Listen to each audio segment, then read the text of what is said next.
All right, the case that I did was Bouchot or Bouchat versus the Ravens. I'm not sure how to pronounce his name, but Bouchat versus the Ravens.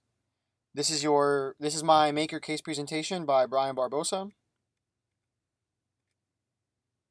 All right, I want to start off by saying who Frederick Bouchot was. Here's an image of Frederick Bouchot.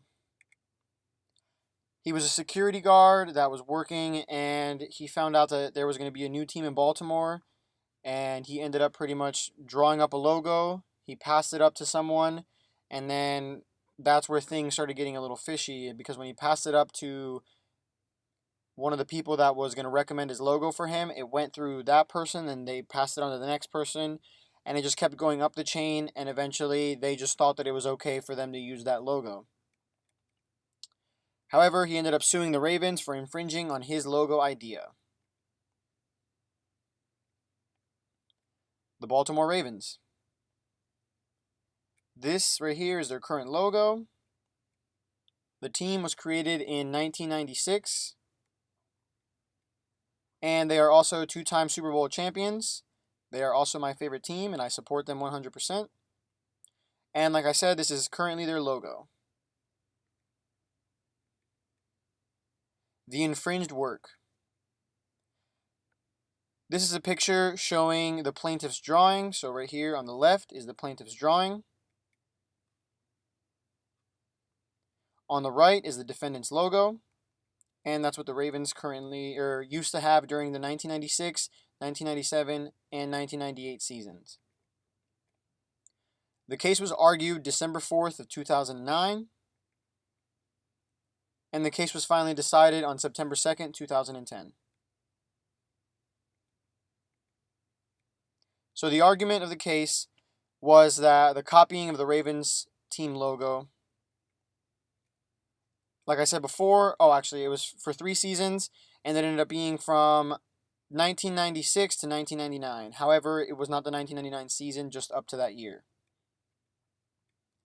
The origin of the logo: in 1995, Bouchat drew the Shield logo. As far as decisions go, the first decision that was made on the case affirmed the jury's liability verdict that the Ravens logo had infringed the copyright Shield logo. The second decision affirmed a jury award of 0 damages for the basic infringement. The third decision, Bouchat was precluded from obtaining actual damages against his licenses. And for his copyright infringement that ended up happening, they had to go through 4 statutory factors. The first one is being the purpose and character of the use, including whether such use is of commercial nature or is for nonprofit educational purposes. The second one that it has to fit is the nature of the copyrighted work. The third one, the amount and substantiality of the portion used in relation to the copyrighted work as a whole. 4, the effect of the use upon the potential market for or value of the copyrighted work.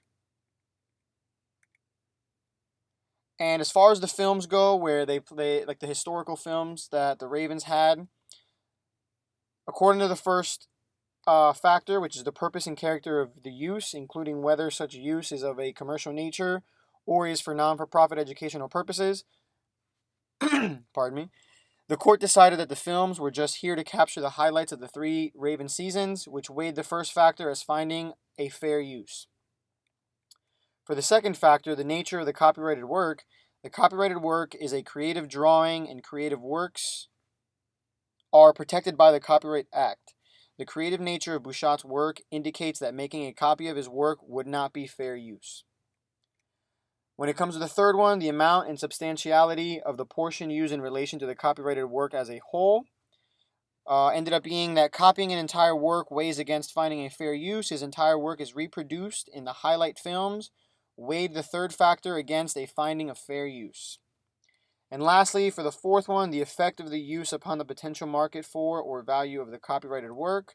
For the fourth factor was against a finding of fair use because they found the logo as not transformative but is used for a commercial purpose. As far as their logo in the front lobby of their building, of their headquarters, I should say. The first one ended up weighing in favor of finding fair use. The second one was slightly against fair use, which is the nature of the copyrighted work.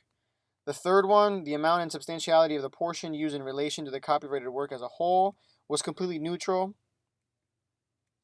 And then for the fourth, the effect of the use upon the potential market for or value of the copyrighted work weighed in favor of finding that it was fair use.